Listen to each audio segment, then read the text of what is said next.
George Kilpatrick Inspiration for the Nation, celebrating people we feel good about. Well, it is that time. Ladies and gentlemen, we present to you candidate for the office of Mayor of the City of Syracuse, Deputy Mayor Sharon Owens. This week announced her candidacy, Owens for Syracuse. And as promised, she said that she would stop by when she made that announcement. And true to her word and her commitment, here she is. So how do they feel? First of all, you had a who's who. Talk to me about that, right? Yeah, you had we started getting notices out maybe Friday night. And I have to tell you, George, I was overwhelmed with the response. Emails that I sent out and people off of my personal phone that I sent a text to, and then they told somebody and that person told somebody, and we had that whole parking lot full, and it was amazing. It was just a really, really, I was overwhelmed by the love. Yeah, I was pretty, you know, I thought, oh, okay, a few people. There was a lot of people, A lot of people. and people from all walks of life and demographics and everything. Yes, yes. It was, that was the most amazing part about it for me, is that people from all walks of life, all races, all ethnicities, um, from this country, new to this country, visiting this country. And It was, and it and a was lot of great. people from outside the city too. Right. And Yes, yes, yes. so let's talk about that. So what was you when we talked last, and we've been Mhm, joking for a while, we ran into each other at some events, mhm. and you said, I'm thinking about it, I'm exploring it, I will decide. So what Right. was the thing that made you decide that this was the time for you to take the mantle and run for mayor? You know, George, the old adage, make a list of the pros and the cons. And for probably 2 years, I've been thinking about it, talking myself in, talking myself out, talking myself back. I think the final decision had to do with the personal relationships I have in my life. Hmm. Um, I watch that job every day. I watch the mayor and the pressures about that job, the very, very highs and the really crushing lows. Hmm. And I watched when he was sworn in, those little girls were little girls. And now that we're coming to the end of that term, those kids are tall, and they've grown up so much. And so I knew what it meant to sacrifice. And so I really had to think about that, had to think about where I am in my life. I just turned 61 this month. Um, and I had a conversation with my husband, of course, had a conversation with God. And the final conversation was a conversation, listen, we always mama's kids. Mm. So the final conversation was with my mother. She Okay. said, you will never forgive yourself if you do not try, Mm. because you're anxious or you may be afraid. Um, and sometimes from another person who said this, you got to do it afraid, you know? But I really would not be doing this if I didn't think that I could bring what the next mayor of the city is going to be required to be able to bring, with everything going on in our city and our region and our community. Let me back up a little bit and ask you this. I'm thinking about what's happening now at the presidential election. So you're the number two, Right. and at the same time as you are 100% in support of the mayor of Syracuse and all of his policies, ultimately you're also attached at the hip to those very same policies, right? So how do you honor and support your number one, right? Right. And at the same time, either be responsible or say, well, I understand this is what happened and this is what we could do differently. So how do you navigate that particular walk? Right. Because just like, you're the person, and whatever the mayor did or didn't do, you didn't or didn't do. So That's right. That's right.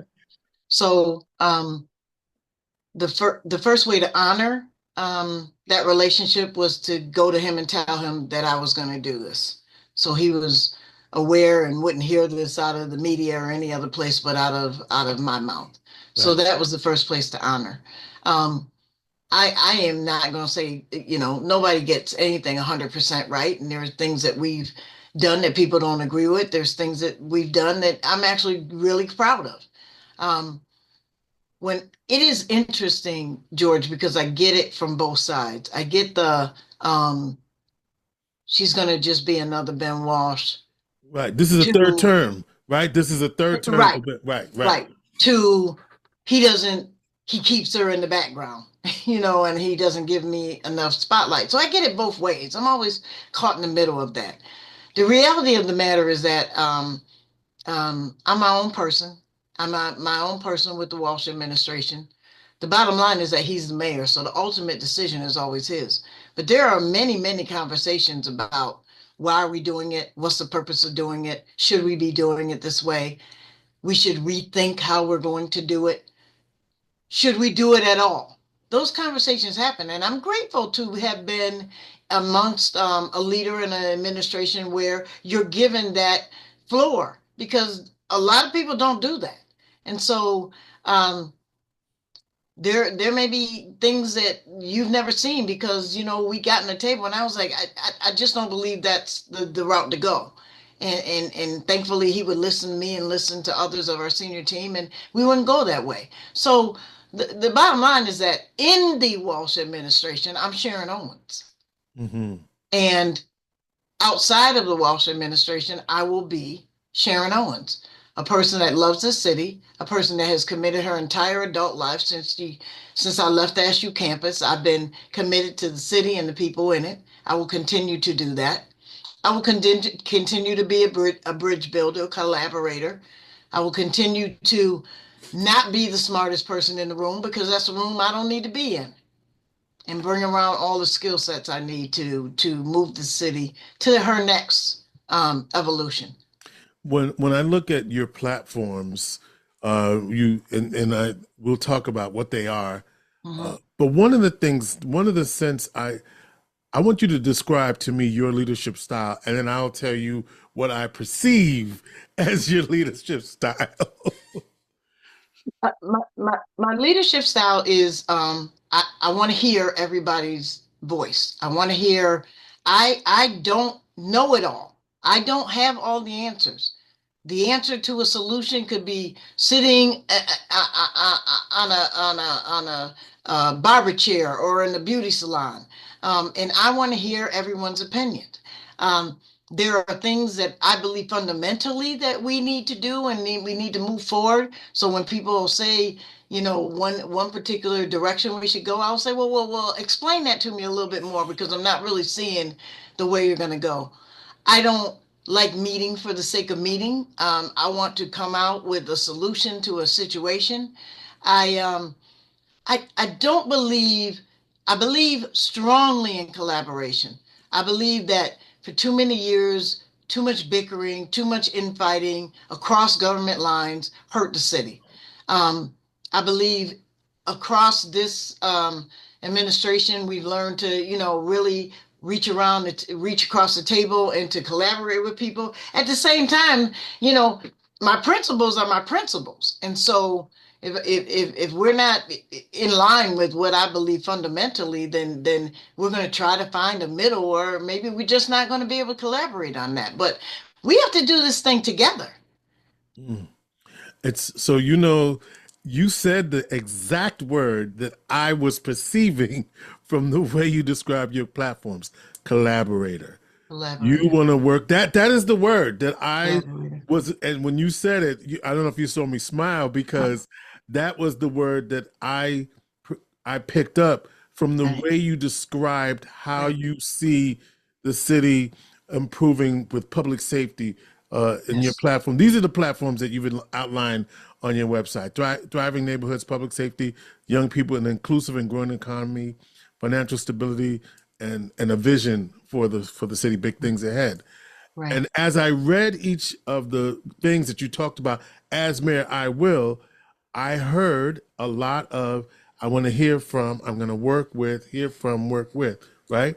So why do you believe that that style is going to work best to bring the city to where we need to be? And you said, you don't believe you're the smartest person in the room and all of those things, right? Mhm. Why do you think that style is better than this is what, like lay the law down kind of approach? George, any person that comes before you that says this is the way we're going to do it because I said this is how it needs to be done, we need to be running from that individual. We do not have all the answers. Our society, our ability to function as human beings is based on our ability to be able to talk to one another, glean from each other's gifts that we have. All of us have gifts, and those gifts collaboratively make us all strong together.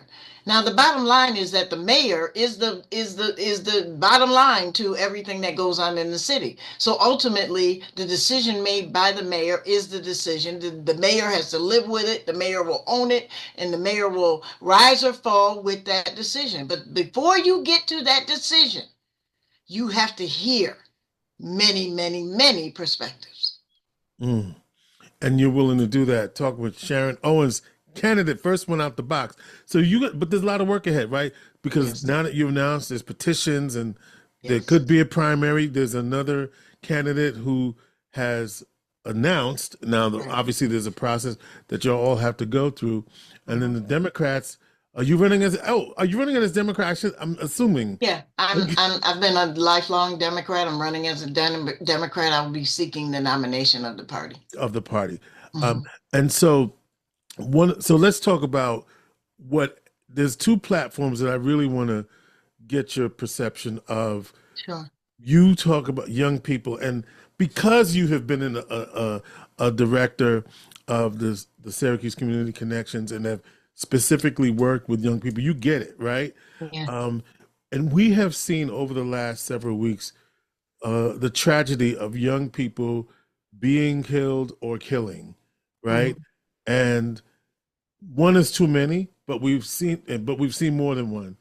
And Right. so we've what do you said this is what we need, right? We need Right. better job opportunities. We need more programming. We need you said you would provide more opportunities in recreation and improve funding for uh, other activities, Right. the PAL, uh, Right. get a task force, and talk, all of these things. Is Yeah. that going to stop a young person at 13 years old from going out or 15-year-old? And what's going on right now? And what as mayor is going to make a difference in what that 13 or 14-year-old is to prevent them from picking up a gun and harming someone? Yeah. So right now I'm oversee the mayor's office to reduce gun violence, Pastor Lateef Johnson Kinsey and his work. People will be surprised, but the one department that is not directly under my portfolio is Parks and Recreation. So I'm police, fire, business development, neighborhood development, code enforcement, permitting, planning, but I am not the Parks Department. So I really was starting to look at the Parks Department. It really came out of a conversation I had with some young people, and we were talking about what we do with parks, because then we're also thinking about jurisdictional authority and boundaries. And so our touch into young people is really around the Parks Department. And I really, in a conversation with them, we were like, hey, we got great parks and we have our community centers and we have our park centers. And the young people, teenagers said to me, we do have great parks, but if I don't play soccer or I don't play basketball, there's really nothing there for me. And that hit me like a ton of bricks, because I started to think that, yeah, we do have great playground equipment and we have, we keep them tailored and the pools. But then I started to think, what programming is really will resonate with teenagers that we have operating now? And I had to be honest with myself that they told me their reality. And so I have to deal with that and do something about it. So through parks is one way we can do that and be very intentional for recreation and space development for teenagers in particular. Um, what we are, George, we believe that, our teenagers are picking up guns and they're getting involved. And George, we have to be honest with ourselves. As adults, we're not setting the best example for our young people Mm-hmm. on how to disagree without being fatally disagreeable, Right. right? And so I'll continue. In that platform, you heard me say we kind of lump young people into one category, young people, but Right. depending on if you're a child, or if you're a teenager, or if you're a young adult. And that is the part that really excited me, was the idea of really bringing together a task force and advisory council of our 20 something, 30 somethings in to speak to me directly about what's keeping you here. If you're contemplating leaving, what is that thing that's doing that around business, around, like I said in there, that this generation of workforce demands work-life balance. And so what does that look like in a thriving community where our population is going to increase, our needs are going to increase? And what does that look like for our 20 and 30 and 40 somethings? That they can go out and have a good time at night and gather with their friends and not have to worry about being in the midst of a shootout or people fighting in the place, and really expanding what recreation and entertainment, arts and culture means in this community from the voices of the next generation of people. Public safety, crime, all of those things, police, community.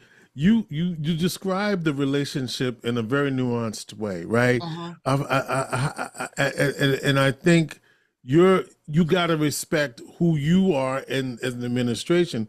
At the same time, you also have to reflect how community perceives their Absolutely. interaction with law enforcement. So, Absolutely. with that being said, how do you create an environment where community trust of Right. law enforcement improves, Right. right? Which gives room that it could be better, but Hmm. how do you create that environment that makes it such that we are Yeah. able to reduce crime because people can feel that they can call the police and or call law enforcement, and that the result will be that I won't lose a loved one, because that's what we're not seeing that in Syracuse, but the perception nationally certainly affects how people might react locally. Right. Right. I have been, since the executive order 203 from former governor around reform and reformation. I've been in the middle of that, Mm-hmm. really looking at how we police and how we need to police differently. For example, working with Deputy Chief Mark Russin, for example, creating Mm-hmm. diversionary response. Mm-hmm. When people are in mental health crisis or substance abuse crisis, a sworn law enforcement officer should not be the first person that arrives on the scene. It should be a trained mental health or substance abuse professional. We have established that. And so um, the ability to use our law enforcement resources in a productive and pro-community way is critical to us, and really building upon the concept of community policing. Um, it is if you have a tenuous relationship, it is not um, you're not being realistic if you think you're going to just turn it around. Um, since 2020, when the entire world and our entire country spoke up and said we're not going to tolerate abuse anymore. And so here we are now with 4 years later, thinking, oh, okay, so that was said and everything's going to change immediately. No, this is a mountain we're chipping away at. Decades of police styles of policing and police protocols that just had to be, looked at and examined. And I got to tell you, when that order went out, I think many municipalities who were required to do the exercise and do the work around that, they did a half done job. They just checked the box. We didn't do that because our community would not allow us to do that. Our community said, you need to really look at this and look at how policing is going on. It, it, it, it really is on the ground. We've implemented programs right now because people missed officers on the ground, and many times officers aren't on the ground because they're running from call to call to call. But now they're mandated to get out of the car and walk around at least 10 hours during the week. And so they have to get out now and speak to people. We also want to grow our own fruit, George. We are funded for 423 officers. We're around 368-ish now. Mm-hmm. Significantly below. We used to have police academies 30, 40 deep. Now we are, if we get 20 people, if we get 10 people, that's a lot. And to remind everyone, we are the regional training organization for all law enforcement. And so we have to really begin to hone into dealing with the fact that through this reformation, people don't want to be officers anymore. Yeah. But we need people from this community to be officers in our police department. People who grew up here, people who live here, people who are engaged here, who are going to go to church the same place you go, the grocery store that you go. That is critical. And so one of our platforms is to, again, revisit, because we had the consent decree that under the Trump administration was taken away. And so that is not a tool we have anymore. So we have to be very innovative on how we can attract people, because I think it is critical that individuals who live in this city serve on our police force. And so that is going to be a huge focus of mine as mayor. Obviously, business development, opportunities to attract businesses to do business in the city is going to be critical. Mm-hmm. So I have two ways of looking at that. So in order to do that, you basically have to forego taxes. You have to do payment in lieu of taxes agreements. You have to do all of those things that now I'm going to get rudimentary because maybe I don't get it, but that also costs the city in terms of its ability to raise revenue, if you will. Right. At least that's my understanding. Right. Correct me if I'm wrong about that. Mm-hmm. Because it's like we have to give away the shop to attract the businesses, but then if that doesn't work out, we gave away the shop and we didn't get what we delivered, and so it's kind of an ongoing cycle. So that's the wham version of it. On the other hand, we have tremendous opportunity in this city. We see it coming with all the projects, 81, the redirection of the public housing, Micron, all of those things. Yeah. So you're right. This is a great time to be mayor. So breaking that back down, how do you attract business and growth to the city if at the same time you have to provide the very incentives that cost the city money in the long run? It is a taxing dilemma, George, because in a sluggish market, which we have been for many years, any development is about the financial stack, plain and simple. You have to make the numbers work with the investors in order to be able to build, whether it is a business building or more so in recent years, housing in our community. And so part of that helping to make the ends meet of the financial stacks are some pilot agreements. Right. What I'm committed to as mayor is to be very strategic about how they are deployed. Student housing requests, for example. I think Fayette Street has enough student housing. So, let's look at that lot you were standing on. That's don't they want to put something right there? I mean, or that is not going to be student housing. It won't be student housing. Yeah, it's going to be market rate, because they want to build Market rate with, remember, we completed the new zoning law. So right. now for a building with that many units, 12% of those apartments have to be affordable. And affordable is determined by the HUD definition for our region.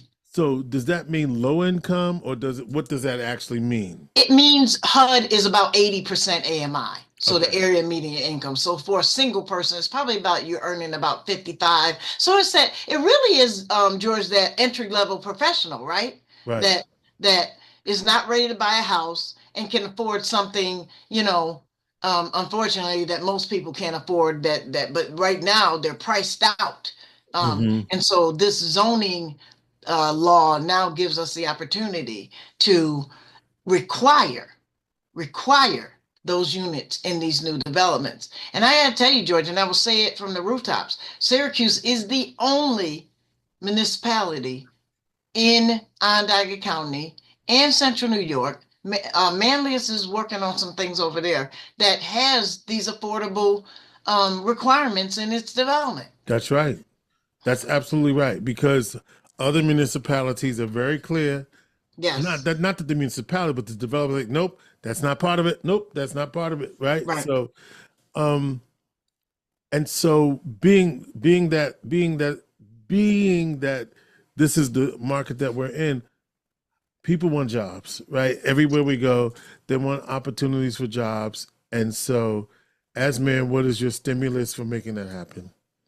So creating jobs is, first of all, we are sometimes our own worst messengers, and we have this long-standing what seems like complex about who we are. Hmm. We need to we the best inspiration for the nation is inspiration for the nation, because George believes it is all it can be, and can stand toe to toe with anyone else in the business. And I believe that about Syracuse, and we have to change the dynamic, and the mayor is that first messenger Mm. about the promise of a city, the greatness of a city, the how your business can prosper in this city. And yes, I mean, having the only regional STEAM school is a benefit for families to be here in this community. Having redeveloping who we are and what we look like and feel like with a highway coming down adds to that.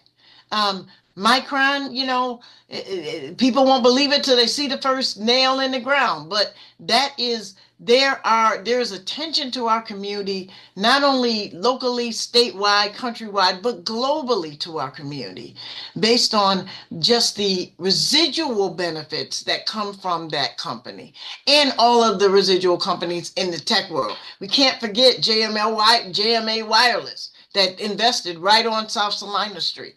And so to continue, and if we're going to create incentives, George, this is where I'm looking to help companies take a look at downtown, but all of those ancillary neighborhoods who have development potential. I see downtown as the beating heart, but all of those neighborhood business corridors, North Salina, South Avenue, Butternut, James Street, down South Salina, Brighton, all of those business corridors are the arteries that lead, that life's blood needs to pump to and from downtown into these areas. We're working on that now with some neighborhood initiatives along Onondaga and South Avenue, and that has to continue.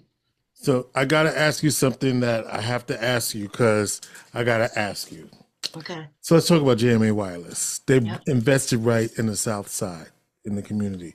Yep. But how many people in the community actually work there, right? It looks like a fortress. Now, I'm not knocking them because they have made that investment, but like it doesn't look like they meant it. I don't know. My perception is it looks like a fortress. So I'm hoping that I'm wrong and that Mhm. many people in the community work there, and that Mhm. they're as a committed as a partner as you say they are, because they've done all this stuff, no Mhm. question. So Mhm. I just had to ask about that. But the agreement when we went in was that you were going to hire from the community. They have a large refugee resettlement community working for them. Okay. I don't know if most people know that they also have an office out in Liverpool. Before they completed the construction on the south side of town, Mm-hmm. went visited out there, and I was blown away at how many people that looked like you and me were working in that facility. The question is, and you asked the right question, and we have to stay on whether or not that has translated down to the facility on Salina Street, because the idea it would be walkable to get to work, and you wouldn't have to worry about catching a bus or having gas or anything like that. Sharon Owens is a candidate for the office of mayor, and I mean, look, it's a big moment for Syracuse, right? Aside from the fact that if elected, you would be the first Black woman, the first woman to be elected, Second woman, second woman to be Stephanie elected Miner. to be, excuse me, why am I saying that? First Black woman. Mhm. Sorry, Mayor Minor, I might have to just strike this from the record. No, yes, first Black woman. I don't know why I said that. And Stephanie Miner, she was like, she probably knocked me over the head talking about, what do you mean first woman? Yes, first Black woman. So that's significance. First African American. How about that? That's what I was really thinking when I was saying that. Right. But aside from that, you are, I would say this, you're a thoughtful person, you're considerate, and you care. And I don't think that that's something that everybody can possess, right? I just believe that. So we wish you luck. We know that it's tough, right? Because you ain't gonna be the only one trying to be mayor. Don't get it twisted, right? But you've been right there. Yeah. And Yeah. George, my campaign is Owens for Syracuse. Mm, and The chief executive officer is the mayor, and that's the title. But my campaign is about Syracuse. I gotta say, both you and I moved here to go to Syracuse University. And you know, the other day I was just driving home. I live outside of the city, but you know, I grew up in the city. Let me put it that. I lived there for many years. Went, worked, and lived. And I was driving. I've been driving through the neighborhoods. We live in a beautiful city. I know we're like, oh, this is a beautiful city. And I was at Lemoyne just a little while ago. Their political science program was the students organized a registration event, and I walked up on Lemoyne's campus and got a view of the horizon of the city from Lemoyne's campus. And you're right, beautiful city, beautiful city. That said, we have to address. I always say, and I put it in my on my website, that we have to all collectively understand that the health of my neighborhood depends on the vitality of yours. And the vitality of my neighborhood depends on the health of yours. If I ignore the plight of my neighbor, that plight is going to come knocking at my door. Yes. And so we have to all be in this together and understand that if there's a street on the near west side of town that needs development, that development helps Strathmore, you know? And so we'll continue to focus. We need to speak life into our city instead of tearing it down every time we speak negatively about it. Well, we're going to tear down 81, that's for sure. We sure going to tear that down. So you said we get to know you. They know the things you've done. What do you do when you're winding down? We are a movie family. We love to just find a movie, whether it's Netflix or we rent one, you know, off of the television, and we just roll up, get on the couch. And this is funny because my kids are grown, but we all get in a room and watch TV. We love quoting movies in real life. So if there's like a movie sentence that happened, we love reciting it. Our other favorite pastime is we'll hear music, and Sean and I, my husband, will say to my daughter, you know that music is, you know, Frankie Beverly. You know that's such and such. You know, we love doing that. So she's a old old school hip hop head. You know, she couldn't help it. We raised her like, come on now. So, here's a question for you. What Mhm. are you streaming now? What What? am I streaming now? Yeah. So you say you're a movie Oh, person. what did I just? I'm always on Netflix. I probably am watching Queen Charlotte for the fifth time. Really? Oh yeah, and I don't know how to just watch two of them. I binge watch them. And you've watched it for the fifth time. Yes. Fifth time. I mean, Shonda Rhimes is just amazing, amazing, and just that whole. I didn't watch Bridgerton. I was like, yeah, you know, I wasn't really into it. But then somebody said, yeah, check it out, and I watched it, and it was just like I couldn't stop watching it. I'm probably on the fifth round of it. Wow. My Wow. husband is like, really, Sharon, really? I'm like, yeah, I love it. Is there one movie? Last question. This is for Mhm. the fun part. Is there one movie? I'll tell you what my movie is. Okay, If this movie is on, I will watch this movie no matter what channel is on. I will pick it up and keep watching it. okay. Coming to America, the first one. Oh, really? Yeah, that's my.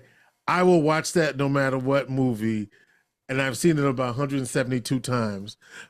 I have two. I have two, and they are the most opposite they can be. One is Wakanda. uh, Watch it all the time. uh-huh. And the other is the Titanic.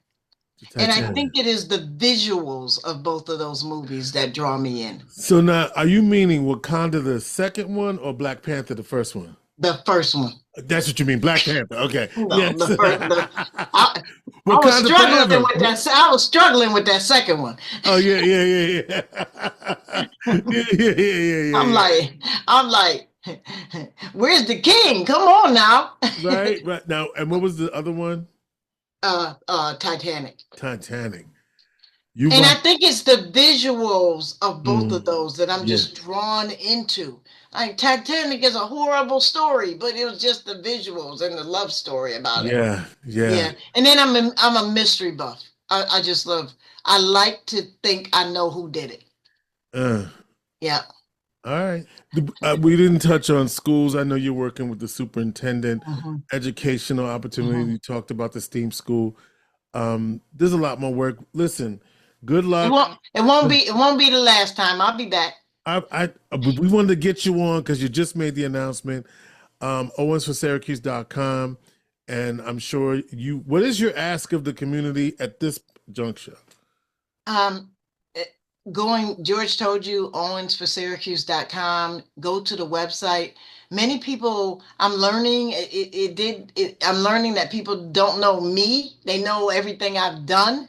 Um, that's one of the reasons why I wanted my daughter to introduce me at the launch, about who I am. You know, George, we were up on the SU campus, and we were never scared to come off the hill, and we would come off the hill. And I got an internship at Dunbar, and that started a love affair with the city of Syracuse. And so on that website, you'll be able to learn a little bit more about me as I've grown up here as an adult. What I've been doing as deputy mayor, and what I see for the future of this city. I'm looking for your time, talent, and your treasure. Volunteer, come on the team, support us financially, support us with your talent, support us in any way you can. If you want to host a meeting, there's a place for you to do that as well. I plan on getting on the ground and doing this work. We need to be ready. The first and foremost thing right now is November 5th. If Mm. you're not registered on my website, every page on the bottom says make a plan to vote. If you check and make sure you're registered, don't be surprised. If you're registered, make sure your registration polling is the same. If you're not going to be here, get an absentee ballot. Make a plan to vote. Your vote matters. Well, Sharon, good luck to you. Sharon Owens, the first of the many to come out of the gate. And we will see how this goes. We wish you luck. Owensforsyracuse.com. Sharon Owens. She still got a day job, though, deputy Still mayor got a day of the job. city of Syracuse. So you can still, you got a whole year to ask her to get everything you need to get done before November, whatever the date is for 2025, 25. when Mayor Walsh hands over the reins. So good luck to you, and Thank you I'm so sure you'll be much. back. There's a lot more. This Oh is yeah. the first of many. Oh yeah. But her platform, your platform, is very detailed. People will not be unsure about where you stand on the issue. So Where I stand, and it still is not the dissertation. You get the dissertation when you talk to me. But I wanted to give you the cliff notes of where we're going here. all right, there you go. All right, Sharon Owens, Deputy Mayor. Good luck. Thank Inspiration for you. the Thank you nation. so much.